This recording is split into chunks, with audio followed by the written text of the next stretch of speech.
Welcome to the Black Appalachian Coalition's podcast entitled BLAC Re-Membering, where we will bring to you the heavy and the hope across the Ohio River Valley. We want to remember who we are, where we've come from. We want to speak to the oral history of what we've done, what we've achieved. We want to speak to the ills that we have experienced, while also finding solutions to those problems, those issues. We want to deal with the narrative that has kept us deeply rooted in despair. Now we want to punch through that narrative and stand up and say, we are remembering our Black past, and we are rooted, and we are here to stay. Welcome to Black Remembering. We hope that you find your place, your space, and your voice in this podcast. My name is Marie Cochran, and I am here for BLAC Remembering, the Black Appalachian Coalition podcast, where we bring you the heavy and the hope across the Ohio River Valley and at large in Appalachia, because I'm sitting here in Northeast Georgia, talking with someone in the Ohio River Valley. This is a place where we will let our souls wander, a place where we will sit in the ancestral hymns of what continues to be embedded in our soul and keeps us moving. And this is a lady who keeps on moving, Ms. T. Ford. I am so glad to sit down and have a conversation with you. Before I get started, though, because I know we're going to fill the time, why don't you just start us back? First of all, tell us about your name.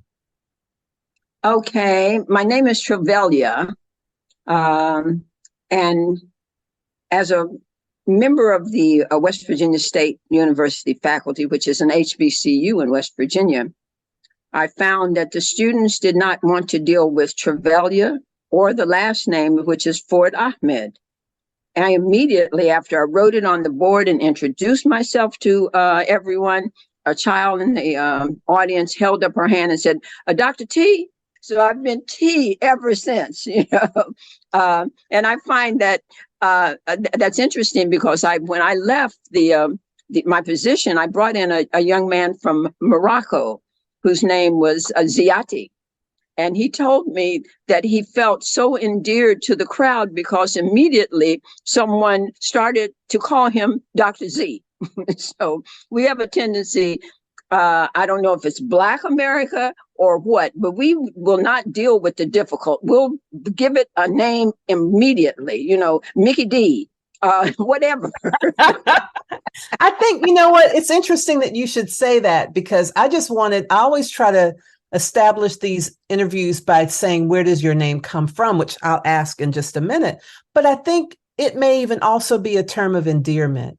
It's that connection of familiarity where we know someone has a name that they were given by someone when they came into this world, their parents or otherwise, but then we rename. Actually, my name was given to me by one of my older sisters who was an ex-WAC and probably a Rosie Riveter, and she served abroad. And my name was given as Trevellya. And interestingly enough, I was sitting in an airport, I think in Germany, and a gentleman sat down and introduced himself to me. And I told him my name. And he said, wait a minute, that's a male name. That's a Welsh name. This should be Trevelyan. There needs to be an N on the end of that. So I don't know where my sister, but she had traveled from West Virginia across the world as a WAC. And so she gave me that name. And then she was in love with the Trevi fountain. So Trevi became my nickname.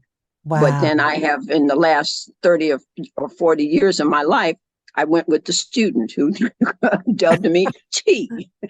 And Dr. Ford. Well, I know that we want to really talk about the most recent chapter of your life, but could you just take a moment to tell us a little bit more about the West Virginia years and your West Virginia roots. Okay. All right. I grew up in a coal mining town, in a holler. And, hollers are those areas that the further back you go, the closer the mountains come to each other, and your parents can holler for you, okay, to get your butt home before it begins to get dark. So that's where I grew up. And interestingly enough, and I don't know why, we were the only Black family in this particular holler, coal mining holler. The rest were white. My dad was a union man, and as I understand it, was one of the only Black men that could go into different areas within the community, and so that's how I was raised, with mostly white Appalachians. Now, not that there weren't Blacks around, but they were in different hollers. And the schoolhouse that Blacks could go to was in the holler that I lived in what they called the bottom, because the whites lived on the hillside. The more affluent whites lived on the hillside of that holler, and the poorer whites and our Black family lived in the bottom. And that's where the school was. And, I learned from my brother, who is 9 years older than me. We took a road trip, as a matter of fact, last month, I believe, to visit a sister in North Carolina who is 95 years old. And he told me, I said, I started to school at 2, and I've always thought that it was because I was kind of brilliant, or that I was kind of the school mascot. And he said, no, he said, you started because you fulfilled a quota. We could not have had a Black school unless Mrs. Henderson had so many kids in school.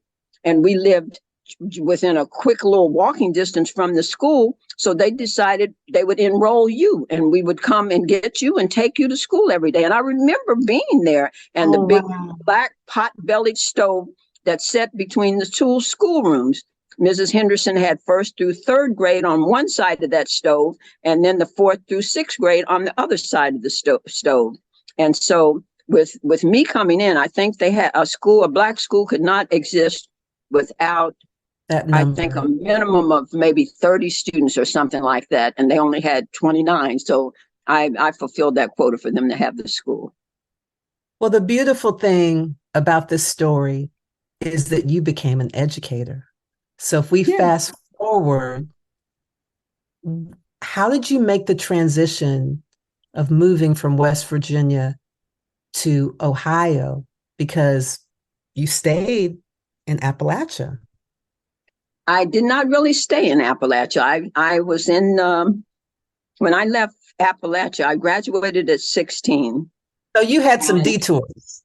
Yes, I had some detours. Exactly. I had sisters in Chicago who wanted me to go to college because a lot of them did not.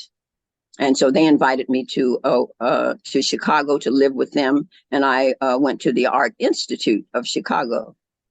You didn't know this, but we both went to the School of the Art Institute in Chicago. I know that. I remember that. Now I remember. Yeah, I remember that. So that's where I went. What years were I would have been there in the 60s, because I graduated in 65 with my BFA in directing for the theater. Okay. So I did that. And then the same sister that gave me the name was in a car accident on the West Coast, which was where she was living. And some family member needed to go out and take care of her properties and see about her. And the family met and selected me as I was just now graduating. So they sent me to the West Coast. So I went to the West Coast, and I was out there during the Panther area, free Huey, okay, get free George Jackson, get him out of jail. The Black Power era, right? Black Power era, right? And I formed a drama troupe since I was now a director, okay? And we called ourselves the Jumla Wahi Players. Jumla Wahi was Swahili for all together and ready, okay? And we performed with the Oscar Brown Jr. trio, who started something in the prisons because there were so many Black people in prison, called Soul Day.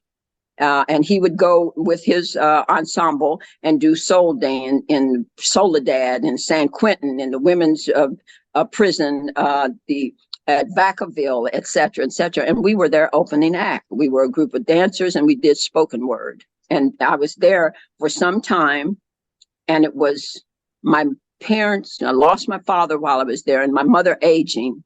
And she had always wanted me to come back to West Virginia. She said, I had 13 children and all of you left. Nobody ever came and gave anything back. And I thought, give back? What? I couldn't even get a job. What are you talking? But she harped on that every time I would go to visit her. So one time when I was visiting her, she was on it so hard. I dropped off a resume at West Virginia State University. I dropped off a resume at UC and said, oh, Mama, okay, so I'm trying. But I went on back to New York where I was working on my master's in interpersonal communication. Do you know that following year at 95, my mother died in April, and I got a call from West Virginia State the following week saying, well, we've been holding your resume now for about a year, and we'd like to fly you in to interview for a job. Wow. Well, heck, I was afraid not to go back. I was like, Mama, what? Yes, I'll be down there to interview. I went for that interview, and they hired me on the spot. I was like, what? So I wrote to my brother who was teaching in San Diego at a university there and said, what should I do? He said, they want to hire you and you haven't even finished your master's yet. You better go ahead and take that job. And I did. So it was my intention to fulfill Mom's wishes for a year or two and then leave. Okay. And it did not happen. Yeah. I got called into the office by a woman from, I think she was from Talladega, if I'm not mistaken. And she said, look, we've received money to increase the PhDs on our faculty. She said, we're right now at 86%. I want to take the school up to 96 to 98, and we'll pay for you to get your PhD. So I was in a hurry to finish. I think I finished that degree in 3 years. And when I finished, Indiana University offered me a position, and I said, but I owe West Virginia State for paying for it. They said, we'll pay for that. Come on. So I went back to see Dr. Oden was her name, to tell her that I was going to be leaving. And that tall 6-foot lady stood up and bammed on her desk, and she said, look, all they want you for is to fulfill their affirmative action program. And damn it, we need you here to do the same thing. So I was like, so I got in my car and I was driving back to Ohio where I was still, finishing up the PhD. On my way, I stopped to get gas and there was a student say, hey, Dr. T, I'll see you this fall. I went into a drugstore to buy something. Hey, Dr. T, I'm looking forward to your class this fall. I made 3 stops, and every time I ran into a student who was working their summer job. So I had that hour and a half to reflect on the drive from West Virginia back to Athens. And I said, you know what? Let me go on back. I was touched by the students. And I went back and I left 29 years later. Wow. What a wonderful story. Yeah. What a wonderful story. But while I was in Ohio going to school, that money that they gave me, actually, I was making more money as a student than I was teaching at West Virginia State. And I had the opportunity to purchase a house. I had 2 young girls coming out of high school, one coming out of college. And I thought, okay, they'll come to Ohio University. And I'm not going to pay those New York rental prices that they charge in this college town. I have the opportunity to buy the house. I went on and bought the house so that they would have a place to stay when they come. Of course, neither one of them came to OU, but that's okay. So I was stuck with the house. And that's the house where you live today. Yes. So I met you physically in Athens, Ohio, when I attended the Appalachian Studies Association conference. And I had admired your work from afar. And I found myself going on a tour of BLAC Athens, Ohio, but I also found myself meeting someone who was an institution builder. How would you describe yourself in your current role in Athens? Because as you eloquently stated, you were an educator and you have all this wealth of experience. I find myself talking to a lot of the people that we interview, not just me, but I hear other interviewers on our podcast talking about all these different hats that people wear, especially if you're in a rural area, in an Appalachian area, because of the need. But would you describe yourself as an institution builder, or tell us your actual role now, having retired from teaching full-time as a college professor? Educator. I guess I'll never get away from it, for sure. I mentor many students here, and since I do work for a nonprofit that needs all kinds of help, if you're a Black Appalachian trying to do something in Appalachia, you have to reach out, because you don't always get the funding that your other peers of other ethnicities get. So could you name that nonprofit really quickly? Okay, we are actually the Mount Zion Preservation Society, doing business right now as the Mount Zion Black Cultural Center, because that is what we're attempting to build and transfer this 117-year-old incredible edifice that was the Mount Zion Church into a cultural center, because it is needed in this area. At Ohio University being the first college, I believe, established in this area. However, there was one that was also within the county called the Albany Enterprise Academy, that was a Black institution. And at one time, it had the same number of students that Ohio University had, okay?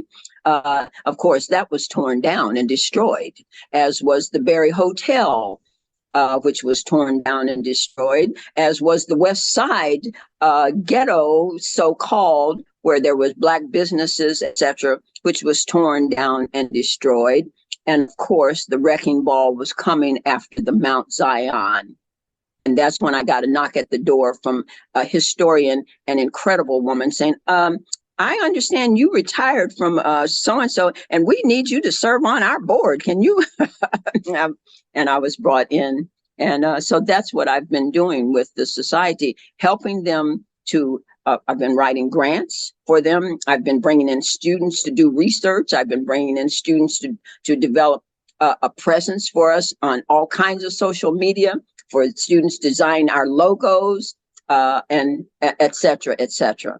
May I ask the name of that historian who recruited you? Who was that? Miss Ada Woodson Adams is her name. And we have a building on Ohio University's campus named after her husband, because during the 60s, he worked for Ebony magazine. He's the first Black to graduate from the Scripps Howard School of Journalism from Ohio University.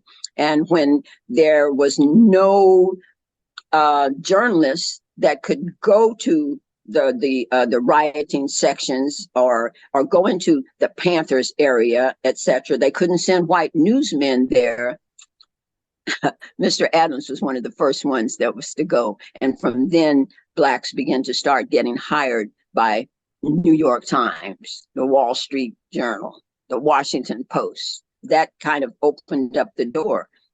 From the Panther movement, from the Martin Luther King, the March on Washington, and all of the activities that was happening around that, they had to have someone that could go in and get the stories, and Black newsmen began to develop.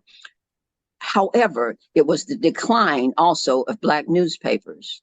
Yes, so that was the downside of it, just like integration was the downside of our Black institutions of towns and merchant areas, etc. And it happened all across the United States.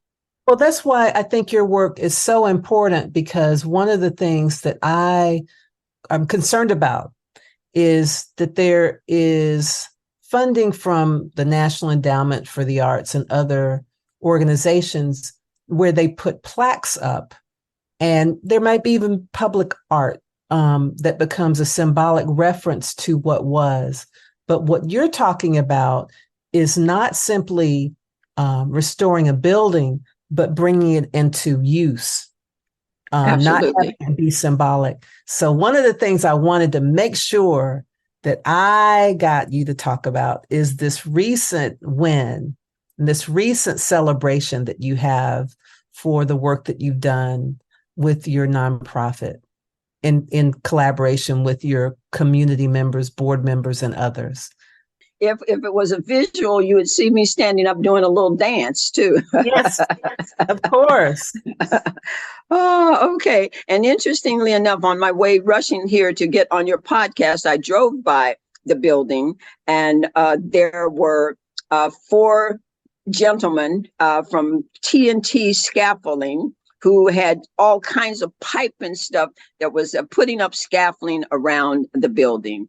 One of the things that we found out in working with some of the funding that we got, not only from the National Endowment of the Arts, but from the National Trust, African American Trust. Yes, the National Trust, the ACHA, the African American Cultural Heritage Fund, was funding to start putting the building back together. It had water in the basement. Over the years, we had already put a $80,000 roof on the building, just capped it from the water, but there was a lot of work to be done.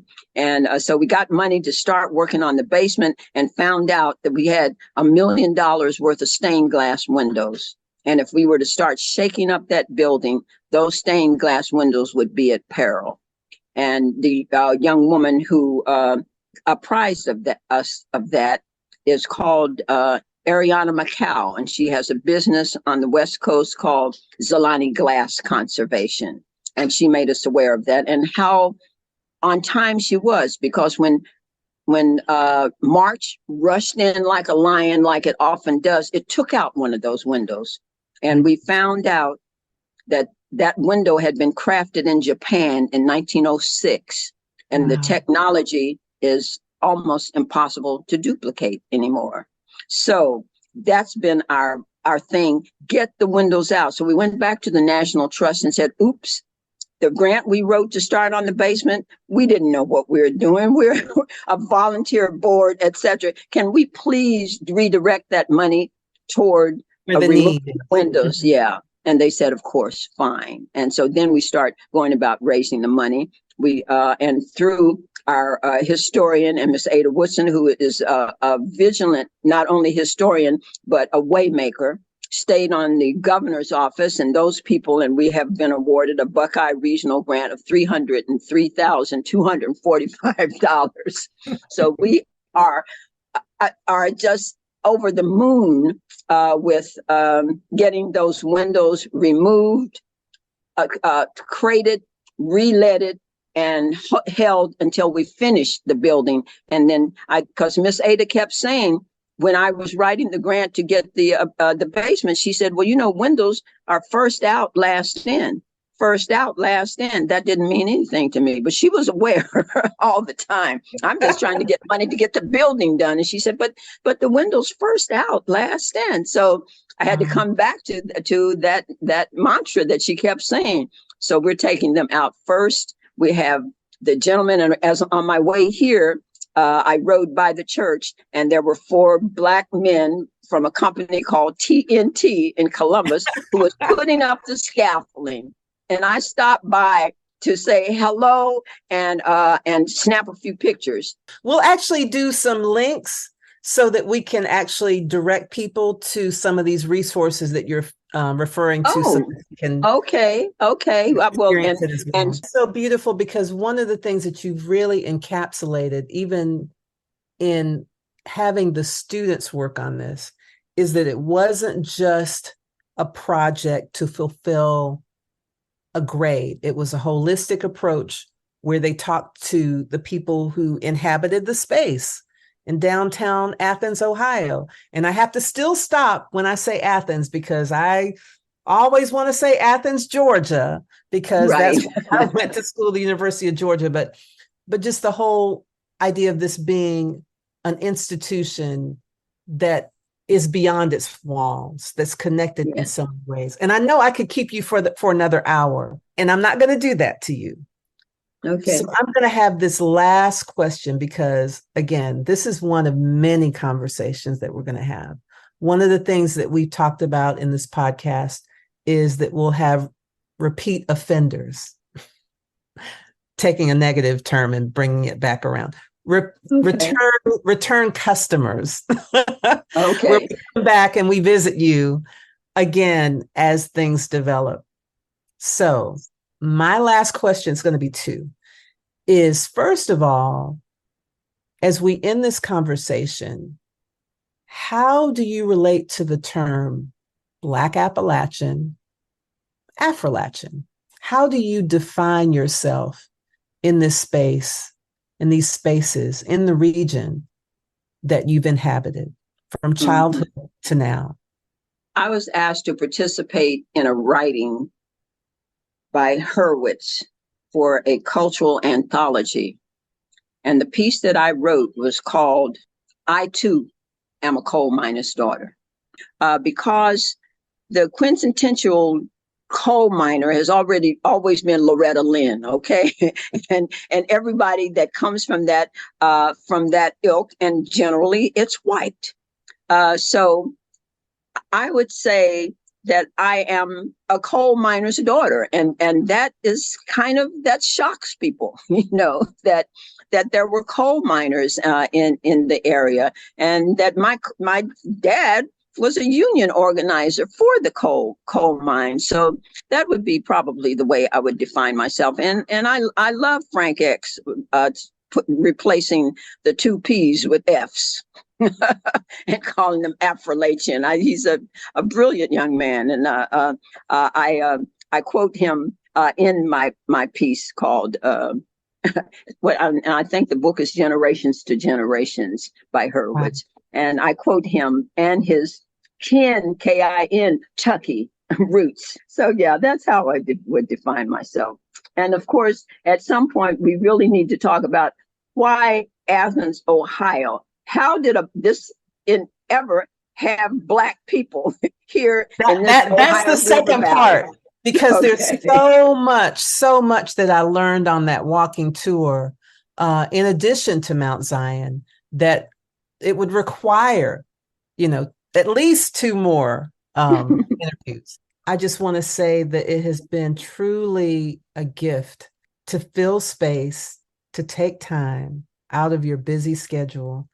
Take care, my darling, and thank you for having me on your podcast, okay?